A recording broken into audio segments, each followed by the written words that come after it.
gentlewoman from North Carolina, Ms. Adams, is now recognized for 5 minutes.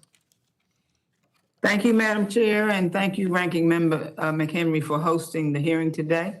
And to you, Mr. Ray, thank you for being here.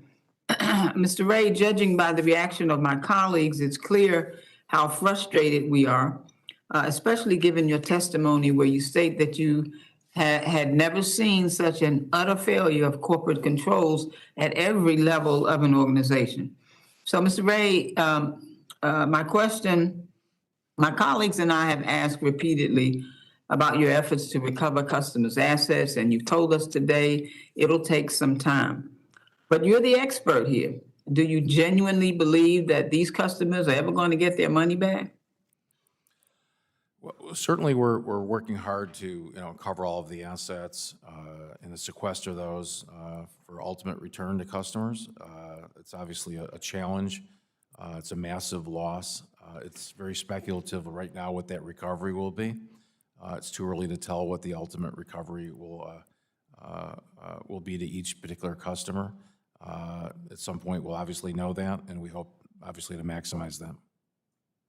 Well, okay, it doesn't sound like you really think they're going to get their money back. But let me, do you think that some of the losses suffered by these investors are simply a result of the nature of investment and risk-taking in the market, or was this fraud?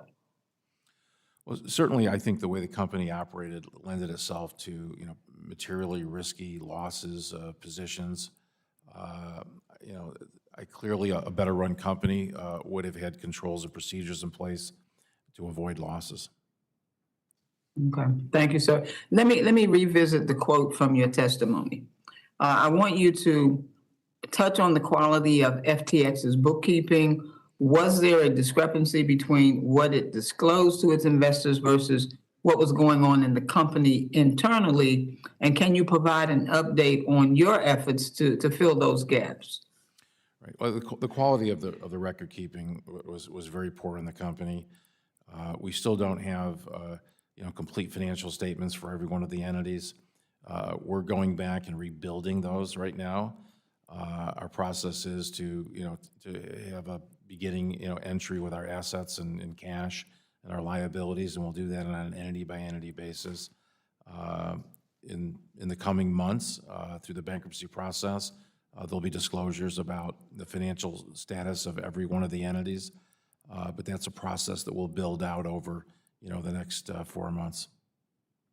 So in your testimony, you discussed the existence of a computer infrastructure that gave senior management personal access to customer funds and lacked security controls. So can you describe examples of the misuse of customer funds that took place as a result of these vulnerabilities?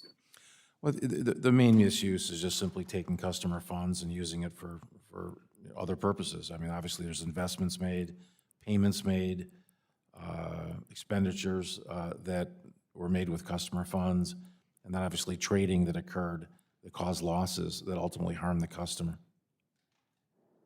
All right, thank you, sir. Madam Chair, I yield back. Thank you.